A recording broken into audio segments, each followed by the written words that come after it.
인간관계를 예술로 만드는 사람 공부방입니다. 사람을 만날 때마다 이런 생각 해보신 적 있으신가요?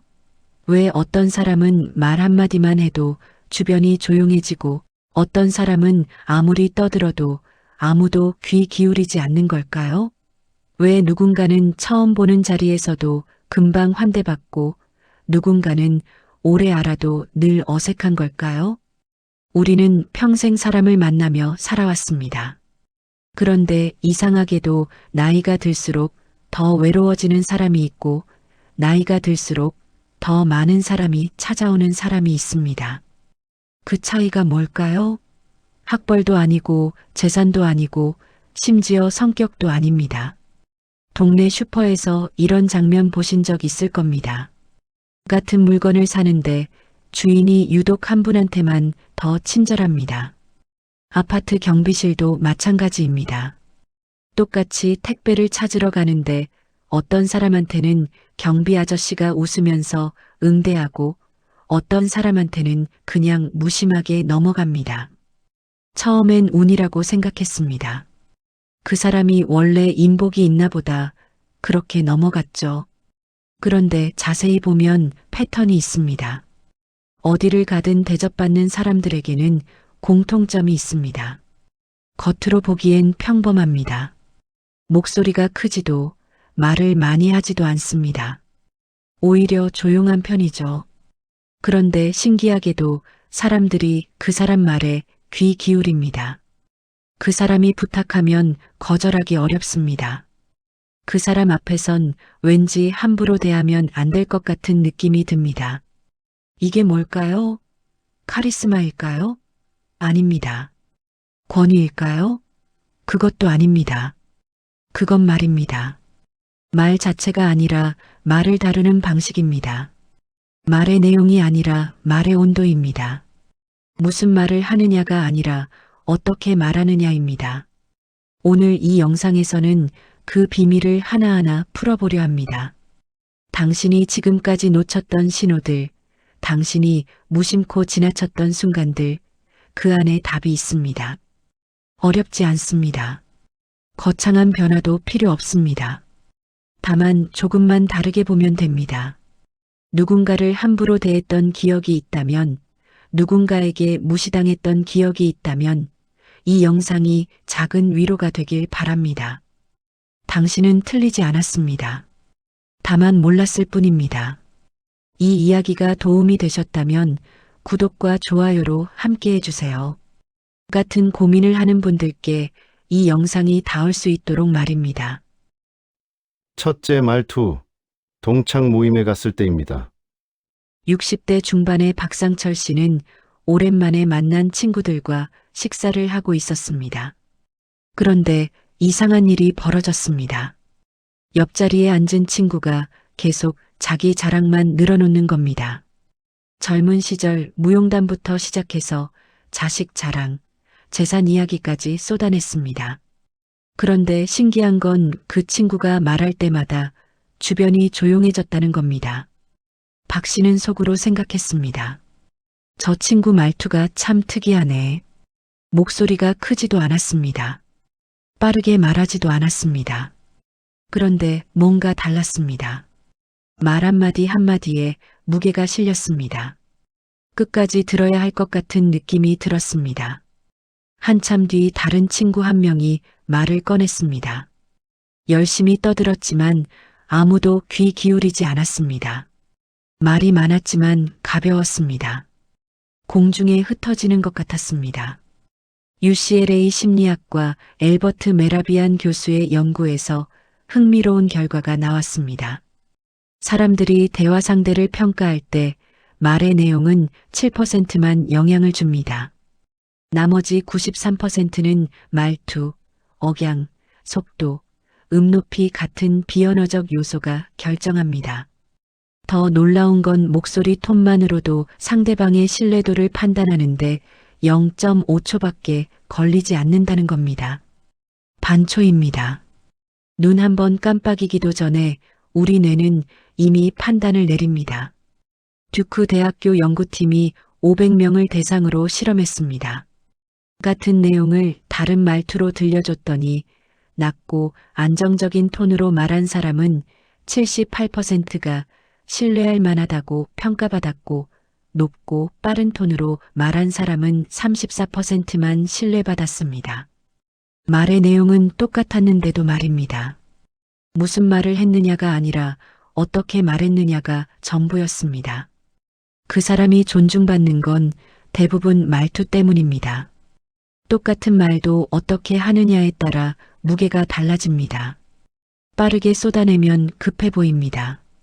천천히 끊어 말하면 생각이 있어 보입니다. 목소리를 높이면 불안해 보입니다.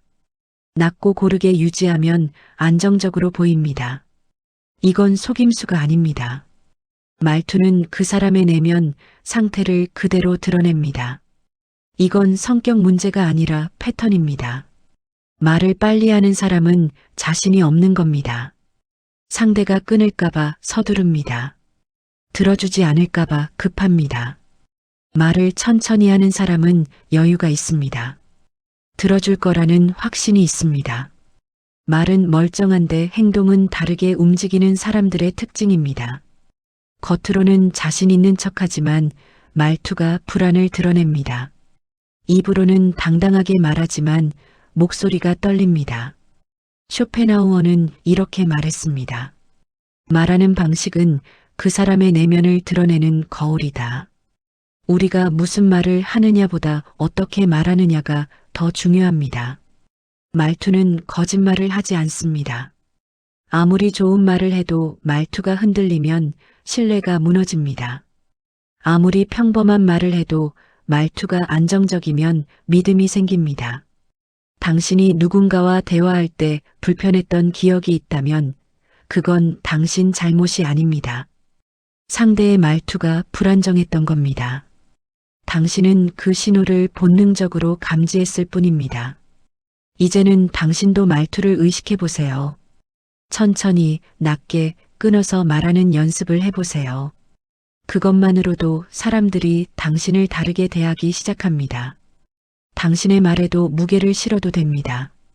급하게 증명하려 하지 않아도 됩니다. 천천히 말해도 사람들은 당신의 말을 기다려줍니다.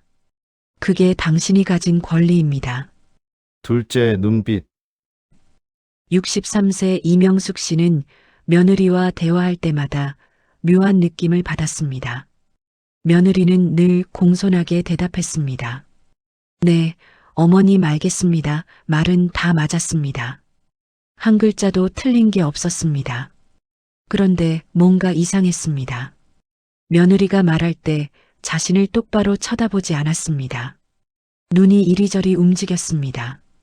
핸드폰을 보거나 창밖을 보거나 천장을 봤습니다. 어디든 봤는데 이 씨의 눈만은 보지 않았습니다. 이 씨는 처음엔 며느리가 수줍음을 타나 보다 생각했습니다. 아직 어색한가 보다 넘어갔습니다. 그런데 시간이 지나도 변하지 않았습니다. 오히려 더 심해졌습니다. 대화 중에도 눈을 마주치지 않으니 이 씨는 자꾸 불안해졌습니다. 내 말이 싫은가, 나를 피하는 건가, 그런 생각이 들었습니다. 반면 옆집 아주머니는 달랐습니다. 이야기할 때 눈을 똑바로 봤습니다. 그게 편했습니다. 그 사람은 내 말을 듣고 있다는 느낌이 들었습니다. 여기 있다는 느낌이 들었습니다. 하버드 대학교 심리학과 연구팀이 5년간 9,000명의 대화 패턴을 분석했습니다. 대화 중 눈을 마주치는 시간이 6,070% 이상인 사람은 상대방으로부터 신뢰받을 확률이 82% 높았습니다. 반대로 눈 맞춤이 30% 미만인 사람은 무언가 숨기고 있다는 평가를 67%나 받았습니다. 아무것도 숨기지 않았는데도 말입니다. 그저 눈을 보지 않았을 뿐인데 의심받았습니다. MIT 미디어랩에서 진행한 실험도 있습니다. 같은 내용의 사과를 두 그룹에게 들려줬습니다. 한 그룹은 눈을 마주치며 사과했고 다른 그룹은 눈을 피하며 사과했습니다. 결과는 놀라웠습니다. 눈을 마주친 그룹은 73%가 사과를 받아들였지만 눈을 피한 그룹은 29%만 용서했습니다. 말은 똑같았는데도 말입니다. 죄송합니다라는 단어는 똑같았는데 눈빛이 달랐고 결과가 완전히 달라졌습니다. 그 사람을 믿을 수 없는 건 대부분 눈빛 때문입니다. 말은 좋은데 눈이 딴 데 가 있으면 뭔가 숨기는 것처럼 보입니다. 눈을 피하는 건 회피입니다. 불편하거나 거짓말을 하거나 관심이 없거나 이유야 어떻든 상대방은 느낍니다. 말로는 속일 수 있어도 눈으로는 못 속입니다. 눈은 정직합니다. 이건 성격 문제가 아니라 패턴입니다. 눈을 피하는 사람은 자신을 보호하고 있는 겁니다. 관계에 깊이 들어가기 싫은 겁니다. 거리를 두고 싶은 겁니다. 눈을 마주치는 사람은 열려 있습니다. 당신을 받아들일 준비가 돼 있습니다. 말은 멀쩡한데 행동은 다르게 움직이는 사람들의 특징입니다. 입으로는 좋은 말을 하지만 눈은 도망가고 있습니다. 입으로는 관심 있다고 하지만 눈은 다른 곳을 향합니다. 플라톤은 이렇게 말했습니다. 눈은 영혼의 창이다. 사람의 진심은 눈에 나타납니다. 아무리 말을 꾸며도 눈빛은 숨길 수 없습니다. 눈이 머무르는 곳이 마음이 머무르는 곳입니다. 눈을 보면 그 사람이 어디에 있는지 알 수 있습니다. 몸은 여기 있어도 마음은 저기 있을 수 있습니다. 눈이 그걸 말해줍니다. 당신이 누군가와 대화할 때 불편했던 이유가 있습니다. 그 사람이 당신을 보지 않았던 겁니다. 그건 당신 문제가 아닙니다. 그 사람이 당신과의 관계를 회피하고 있었던 겁니다. 당신은 그걸 본능적으로 알아챘습니다. 이제는 당신도 눈을 마주쳐 보세요. 상대방이 말할 때 눈을 봐주세요. 그게 당신이 줄 수 있는 가장 큰 존중입니다. 눈을 피하는 사람에게 억지로 다가갈 필요는 없습니다. 그 사람은 아직 당신을 받아들일 준비가 안 됐습니다. 그건 그 사람의 선택입니다. 셋째 손짓. 67세 최동욱 씨는 요즘 동네 노인정에 나가기가 꺼려졌습니다. 이유는 한 사람 때문이었습니다. 김 씨라는 분이었습니다. 나이도 비슷하고 말도 잘 통했는데 뭔가 불편했습니다. 김 씨가 이야기할 때마다 손이 너무 많이 움직였습니다. 손가락으로 사람을 가리키고 주먹을 쥐었다 폈다 하고 손바닥으로 탁자를 쳤습니다. 말할 때마다 손이 휘젓고 다녔습니다. 최 씨는 처음엔 그저 말이 많은 사람이려니 했습니다. 표현이 풍부한가 보다 넘어갔습니다. 그런데 시간이 지날수록 피곤해졌습니다. 김 씨가 말할 때마다 긴장했습니다. 손짓이 크고 거칠어서 공격당하는 느낌이 들었습니다. 얼굴 쪽으로 손이 오면 움찔했습니다. 반면 박 씨라는 분은 달랐습니다. 말을 할 때 손을 조용히 움직였습니다. 천천히, 부드럽게, 적당한 높이에서 움직였습니다. 그 사람과 이야기하면 편했습니다.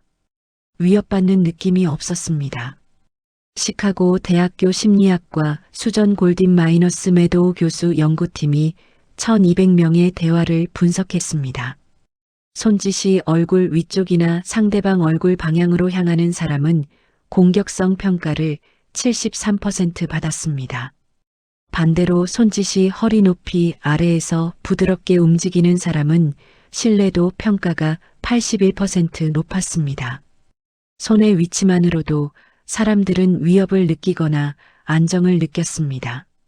말 한마디 없이도 손짓만으로 관계가 결정됐습니다.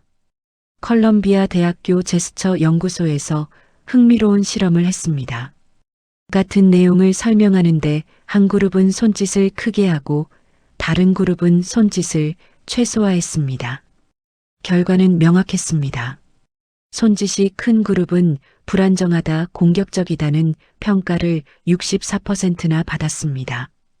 손짓이 작은 그룹은 침착하다, 믿음직하다는 평가를 79% 받았습니다. 설명 내용은 똑같았는데 손만 다르게 움직였을 뿐인데 평가가 완전히 달라졌습니다. 그 사람이 불편한 건 대부분 손짓 때문입니다. 손이 너무 많이 움직이면 불안해 보입니다. 손이 상대를 향하면 위협적입니다. 손이 계속 떨리면 긴장한 겁니다. 손은 말보다 정직합니다. 손짓은 그 사람의 내면 상태를 그대로 보여줍니다. 말로는 차분하다고 해도 손이 흔들리면 불안이 보입니다. 이건 성격 문제가 아니라 패턴입니다. 손짓이 큰 사람은 자기 말을 강요하는 겁니다. 상대가 받아들이든 말든 밀어붙이는 겁니다. 공간을 침범합니다. 손짓이 작은 사람은 여유가 있습니다. 상대의 공간을 존중합니다. 말은 멀쩡한데 행동은 다르게 움직이는 사람들의 특징입니다. 입으로는 부드럽게 말하지만 손은 공격하고 있습니다. 입으로는 대화한다고 하지만 손은 위협하고 있습니다. 몽테뉴는 이렇게 말했습니다. 손은 마음의 언어를 말한다. 우리가 무의식적으로 움직이는 손은 진심을 드러냅니다.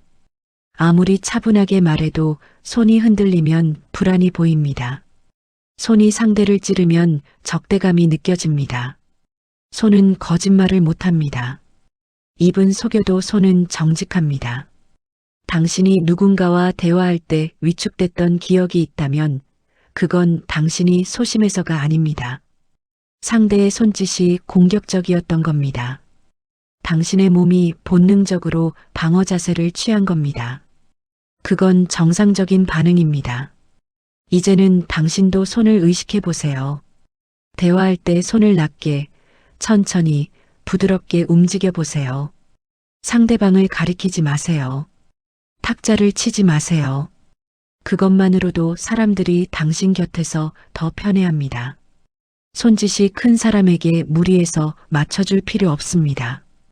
당신이 불편하면 거리를 두세요. 넷째, 표정. 61세 정미란 씨는 얼마 전 친구들과 여행을 다녀왔습니다. 3박 4일 제주도 여행이었습니다. 그런데 돌아오고 나서 한 친구와는 연락이 끊겼습니다. 이유를 생각해 봤습니다. 싸운 적도 없고 큰 문제도 없었습니다. 오히려 조용히 잘 지냈습니다. 그런데 여행 내내 뭔가 불편했던 기억이 났습니다. 그 친구 얼굴이 자꾸 떠올랐습니다. 그 친구는 늘 무표정했습니다. 정 씨가 재미있는 이야기를 해도 웃지 않았습니다. 맛있는 음식을 먹어도 표정 변화가 없었습니다. 예쁜 풍경을 봐도 그냥 그랬습니다. 말은 좋네 괜찮네 했지만 얼굴은 차가웠습니다. 정 씨는 점점 이야기하기가 싫어졌습니다. 내 말이 재미없나? 내가 부담스러운가? 그런 생각이 들었습니다. 반면 다른 친구는 표정이 살아있었습니다. 웃을 땐 웃고 놀랄 땐 놀라고 슬플 땐 슬펐습니다. 그 친구와는 계속 연락하게 됐습니다. 캘리포니아 대학교 버클리 캠퍼스 폴 에크먼 교수는 43개 표정 근육을 30년간 연구했습니다. 대화 중 표정 변화가 분당 3회 이상인 사람은 호감도가 89% 높았습니다. 반대로 표정 변화가 분당 1회 미만인 사람은 차갑다 무관심하다는 평가를 76%나 받았습니다. 분당 1회도 안 됩니다. 1분 동안 얼굴이 한 번도 움직이지 않으면 사람들은 그 사람을 차갑다고 느꼈습니다. 듀크 대학교 신경과학팀이 뇌 영상 연구를 진행했습니다. 사람들에게 다양한 표정을 보여줬더니 미세한 표정 변화만으로도 뇌의 편도체가 즉각 반응했습니다. 무표정한 얼굴을 볼 때는 뇌가 위협 신호로 인식했습니다. 생동감 있는 표정을 볼 때는 안정감을 느꼈습니다. 말 한마디 없이 표정만으로도 뇌가 판단하는 겁니다. 무표정은 위험이고 표정은 안전이었습니다. 그 사람이 차갑게 느껴지는 건 대부분 표정 때문입니다. 말은 좋은데 얼굴이 얼어 있으면 진심이 안 보입니다. 표정이 없으면 감정이 없는 것처럼 보입니다. 사람들은 말보다 얼굴을 먼저 읽습니다. 얼굴이 닫혀 있으면 마음도 닫혀 있다고 느낍니다. 아무리 좋은 말을 해도 얼굴이 차가우면 믿지 못합니다. 이건 성격 문제가 아니라 패턴입니다. 표정이 없는 사람은 자신을 드러내기 싫은 겁니다. 감정을 보이면 약점이 될까봐 숨기는 겁니다. 감정을 가두는 겁니다. 표정이 풍부한 사람은 관계에 열려 있습니다. 감정을 나누는 걸 두려워하지 않습니다. 말은 멀쩡한데 행동은 다르게 움직이는 사람들의 특징입니다. 입으로는 공감한다고 하지만 얼굴은 차갑게 식어 있습니다. 입으로는 좋다고 하지만 얼굴은 아무것도 말하지 않습니다. 아리스토텔레스는 이렇게 말했습니다. 얼굴은 마음의 초상이고 눈은 그것의 해설자이다. 표정은 우리의 진짜 감정을 드러냅니다. 말은 꾸밀 수 있어도 얼굴 근육은 순간적으로 반응합니다. 억지로 만든 미소와 진짜 미소는 다릅니다. 사람들은 그 차이를 본능적으로 느낍니다. 얼굴은 거짓말을 못합니다. 당신이 누군가와 대화하면서 계속 확인하게 됐던 기억이 있다면 그건 당신이 예민해서가 아닙니다. 상대의 표정이 당신의 말에 반응하지 않았던 겁니다. 당신은 무의식적으로 거부당하는 느낌을 받았습니다. 그건 당신의 직관이 옳았던 겁니다. 이제는 당신도 표정을 살려보세요. 기쁘면 웃고, 놀라면 눈을 크게 뜨고, 안타까우면 미간을 찌푸려 보세요. 억지로 만들 필요는 없습니다. 느끼는 대로 얼굴에 담으면 됩니다. 표정 없는 사람 앞에서 억지로 밝을 필요는 없습니다. 당신의 에너지를 그곳에 쏟지 않아도 됩니다. 5째, 침묵. 58세 한정수 씨는 최근 아들과의 관계가 서먹해졌습니다. 아들은 35살이었고 결혼을 앞두고 있었습니다. 한 씨는 아들에게 이것저것 물어봤습니다. 예식장은 어디로 했니? 하객은 몇 명쯤 오니? 신혼집은 구했니? 관심이 있어서 물었습니다. 걱정돼서 물었습니다.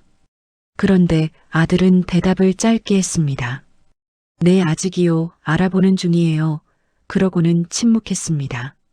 한 씨는 그 침묵이 불편했습니다. 뭔가 더 말해줘야 할 것 같았습니다. 침묵이 어색했습니다. 그래서 계속 물었습니다. 아들은 점점 말이 없어졌습니다. 침묵이 길어질수록 한 씨는 불안했습니다. 내가 뭘 잘못했나? 왜 말을 안 하지? 화가 났나? 그런 생각이 들었습니다. 며칠 뒤 딸과 통화하면서 깨달았습니다. 딸이 말했습니다. 아빠, 오빠는 원래 말이 없잖아요. 생각할 시간이 필요한 거예요. 계속 물어보시면 오빠가 더 답답해해요. 그제야 알았습니다. 침묵이 거부가 아니었다는 걸 말입니다. 예일 대학교 심리학과 연구팀이 침묵의 의미를 15년간 추적했습니다. 대화 중 3초 이상의 침묵을 견디지 못하고 말을 채우는 사람은 불안 지수가 68% 높았습니다. 반대로 침묵을 자연스럽게 받아들이는 사람은 관계 만족도가 74% 높았습니다. 침묵은 공백이 아니라 생각의 시간이었습니다. 말이 없다고 소통이 없는 게 아니었습니다. 침묵도 대화였습니다. 스탠퍼드 대학교 커뮤니케이션 연구소에서 2000쌍의 대화를 분석했습니다. 대화 중 적절한 침묵이 있는 관계는 신뢰도가 83% 높았습니다. 반대로 침묵 없이 계속 말만 이어가는 관계는 피로하다, 부담스럽다는 평가를 71%나 받았습니다. 침묵은 상대에게 숨 쉴 공간을 주는 행위였습니다.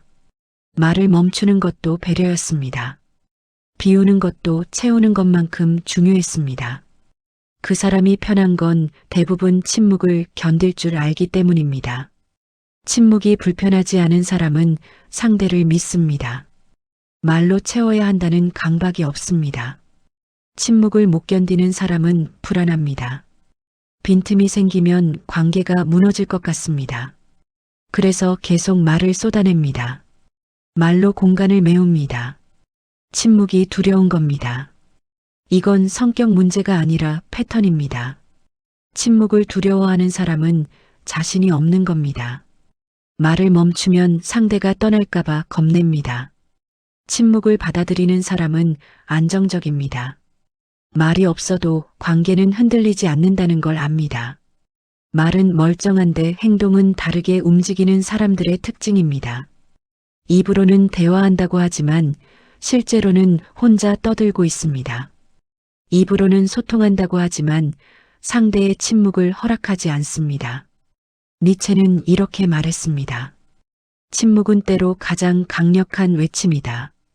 말하지 않아도 전달되는 게 있습니다. 침묵 속에서 서로를 느낍니다. 말이 많다고 깊은 대화는 아닙니다. 오히려 침묵이 편한 관계가 진짜 관계입니다. 침묵은 신뢰의 증거입니다. 말이 없어도 괜찮다는 걸 아는 관계가 건강한 관계입니다. 당신이 누군가와 대화할 때 쉴 틈이 없었던 기억이 있다면 그건 당신이 지루해서가 아닙니다. 상대가 침묵을 견디지 못하고 계속 말로 채웠던 겁니다. 당신은 숨이 막혔던 겁니다. 그건 상대의 불안이었습니다. 이제는 당신도 침묵을 허락해 보세요. 말이 끊겨도 괜찮습니다. 상대가 생각할 시간을 주세요. 당신도 생각할 시간을 가지세요. 침묵이 불편한 사람은 계속 말을 쏟아낼 겁니다. 당신이 그걸 다 받아줄 필요는 없습니다. 말이 많은 사람보다 침묵이 편한 사람 곁에 있으세요. 6째 칭찬 반응. 64세 송윤희 씨는 며칠 전 이상한 경험을 했습니다. 동네 문화센터에서 서예를 배우는데 옆자리 할머니가 송 씨의 글씨를 보고 칭찬했습니다. 어머, 글씨체가 참 곱네요.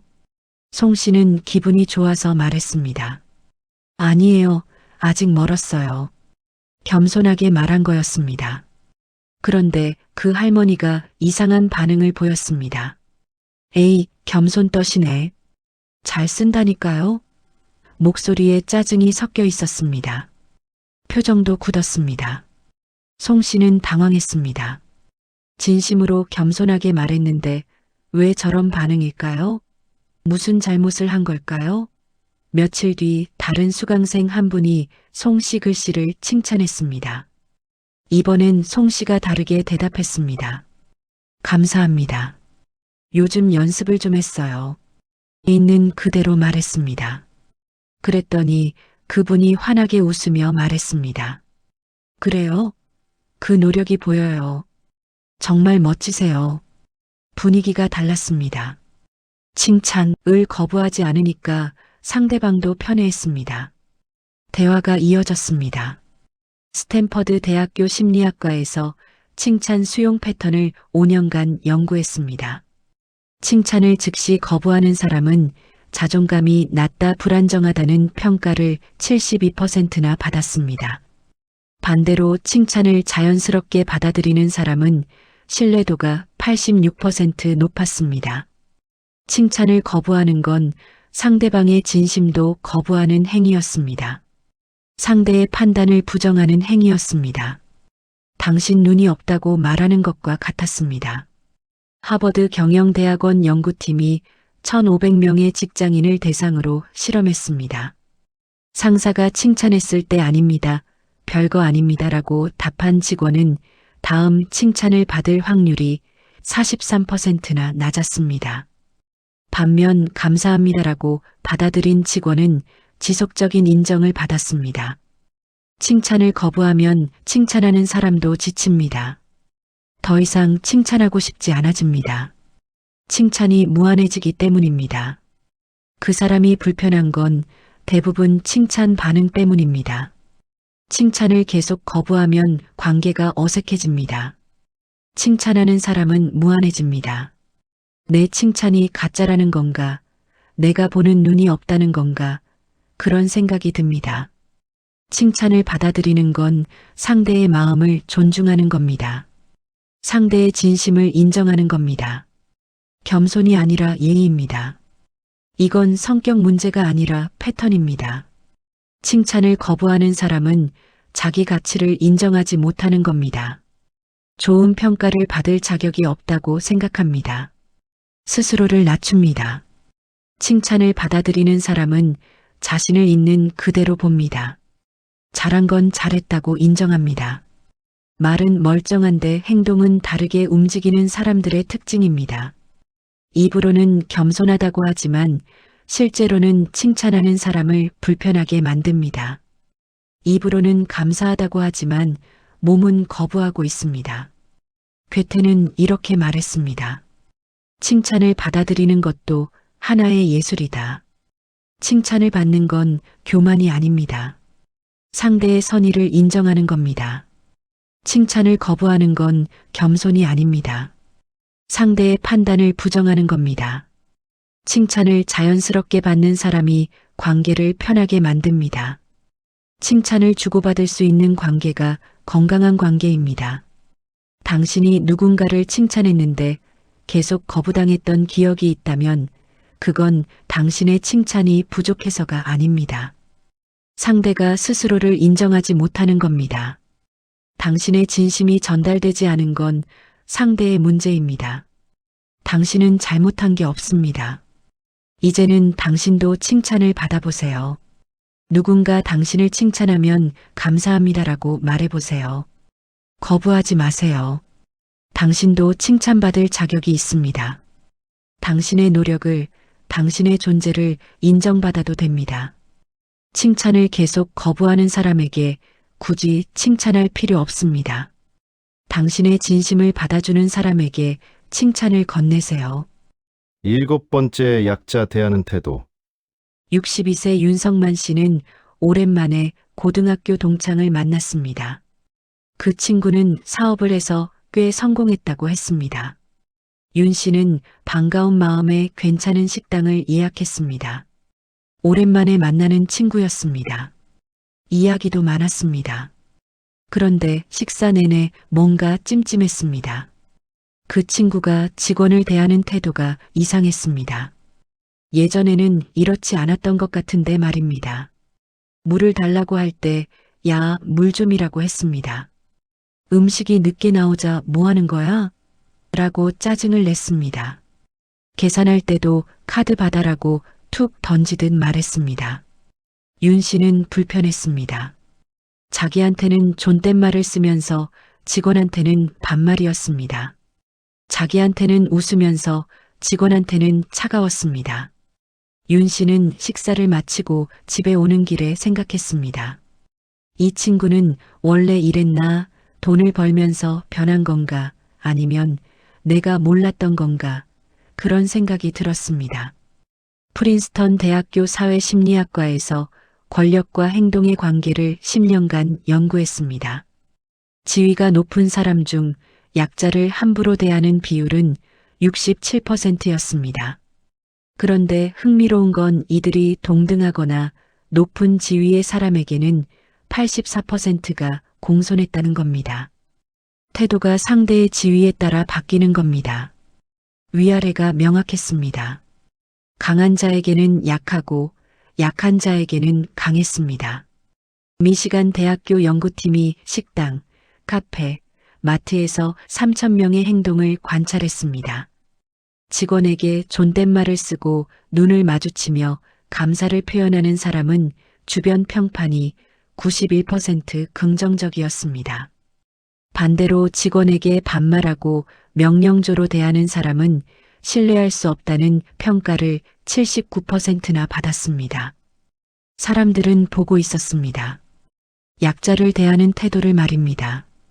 그게 진짜 인간성이라는 걸 알고 있었습니다. 그 사람의 본성은 대부분 약자를 대하는 태도에서 나옵니다. 자기보다 높은 사람한테 잘하는 건 본능입니다. 이익이 되니까 친절합니다. 손해볼 일 없으니까 웃습니다. 하지만 자기보다 약한 사람한테 어떻게 대하느냐가 진짜 인간성입니다. 그곳에 가면이 벗겨집니다. 그곳에 진짜 얼굴이 나옵니다. 약자를 대하는 태도가 그 사람의 전부입니다. 이건 성격 문제가 아니라 패턴입니다. 약자를 함부로 대하는 사람은 사람을 도구로 봅니다. 이용 가치로 판단합니다. 쓸모 있으면 친절하고 쓸모 없으면 무시합니다. 약자를 존중하는 사람은 사람을 사람으로 봅니다. 지위와 상관없이 인간으로 대합니다. 말은 멀쩡한데 행동은 다르게 움직이는 사람들의 특징입니다. 윗사람 앞에서는 겸손하지만 아랫사람 앞에서는 오만합니다. 윗사람 앞에서는 존댓말을 쓰지만 아랫사람 앞에서는 반말을 합니다. 공자는 이렇게 말했습니다. 그 사람을 알고 싶거든 그가 아랫사람을 어떻게 대하는지 보라. 진짜 품격은 약자를 대하는 태도에서 드러납니다. 힘 있을 때 어떻게 행동하느냐가 그 사람의 본질입니다. 윗사람 앞에서의 태도는 연기일 수 있지만 약자 앞에서의 태도는 진실입니다. 거기에 계산이 없습니다. 거기에 가면이 없습니다. 당신이 누군가와 식사하면서 불편했던 기억이 있다면 그건 당신이 예민해서가 아닙니다. 상대가 직원을 함부로 대했던 겁니다. 당신은 그 사람의 본성을 본 겁니다. 언젠가 당신도 그렇게 대할 사람이라는 걸 본능적으로 안 겁니다. 이제는 당신도 약자를 대하는 태도를 지켜보세요. 식당 직원에게, 택배 기사에게, 청소하는 분에게 어떻게 대하는지 보세요. 그게 그 사람의 진짜 모습입니다. 약자를 함부로 대하는 사람과는 거리를 두세요. 언젠가 당신도 그 사람에게 약자가 될 수 있습니다. 그때 당신도 그렇게 대해질 겁니다. 쇼펜하우어는 이렇게 말했습니다. 사람의 진실은 그가 말하지 않는 것에서 드러난다. 우리는 평생 말로 살아왔습니다. 말로 관계를 맺고 말로 감정을 전했습니다. 말로 사랑하고 말로 미워했습니다. 그런데 정작 중요한 건 말이 아니었습니다. 말투였고 눈빛이었고 손짓이었고 표정이었고 침묵이었고 칭찬 반응이었고 약자를 대하는 태도였습니다. 말 너머에 있는 것들이 진실을 말하고 있었습니다. 우리가 놓쳤던 신호들이 사실은 가장 정직한 언어였습니다. 어떤 사람은 좋은 말을 많이 하지만 편하지 않습니다. 어떤 사람은 말이 적어도 곁에 있고 싶습니다. 그 차이는 말의 양이 아니라 말의 질이었습니다. 어떻게 말하느냐, 어떻게 침묵하느냐, 어떻게 반응하느냐가 관계를 만들었습니다. 우리는 지금까지 말의 내용만 들었습니다. 이제는 말의 방식을 봐야 합니다. 말투를 들어야 합니다. 눈빛을 읽어야 합니다. 손짓을 봐야 합니다. 당신이 불편했던 관계들이 있을 겁니다. 말은 좋았는데 뭔가 이상했던 사람들 말입니다. 이제는 압니다. 그건 당신 잘못이 아니었습니다. 그 사람의 말투가, 눈빛이, 손짓이, 표정이, 침묵이, 반응이, 태도가 당신을 불편하게 만든 겁니다. 당신의 직관이 옳았습니다. 당신은 그 신호들을 정확하게 읽었습니다. 당신의 감각을 믿어도 됩니다. 당신이 느낀 불편함은 틀리지 않았습니다. 당신도 이제 조금 달라져도 됩니다. 말을 천천히 해도 됩니다. 눈을 마주쳐도 됩니다. 손을 부드럽게 움직여도 됩니다. 표정을 살려도 됩니다. 침묵해도 됩니다. 칭찬을 받아들여도 됩니다. 약자를 존중해도 됩니다. 그게 당신이 가진 권리입니다. 아니, 권리가 아니라 당연한 겁니다. 말이 불편한 사람에게 억지로 맞춰줄 필요 없습니다. 눈을 피하는 사람 앞에서 애쓸 필요 없습니다. 손짓이 거친 사람에게 다가갈 필요 없습니다. 표정 없는 사람에게 밝을 필요 없습니다. 침묵을 못 견디는 사람과 함께 있을 필요 없습니다. 칭찬을 거부하는 사람을 칭찬할 필요 없습니다. 약자를 함부로 대하는 사람 곁에 있을 필요 없습니다. 당신의 에너지는 소중합니다. 아무에게나 줄 필요 없습니다. 당신은 당신을 편하게 하는 사람 곁에 있으면 됩니다. 당신의 말을 들어주는 사람, 당신을 봐주는 사람, 당신을 존중하는 사람 말입니다. 그런 사람들이 있습니다. 찾으면 보입니다. 그들도 당신을 찾고 있습니다. 서로를 알아봅니다. 말투로, 눈빛으로, 손짓으로, 표정으로, 침묵으로, 반응으로, 태도로 알아봅니다. 우리도 조금씩 더 따뜻해질 수 있으면 좋겠습니다. 말로만이 아니라 말투로, 눈빛으로, 손짓으로, 표정으로, 침묵으로, 반응으로, 태도로 말입니다. 그렇게 우리가 서로에게 편한 사람이 되면 좋겠습니다. 지금까지 인간관계를 예술로 만드는 사람 공부방이었습니다.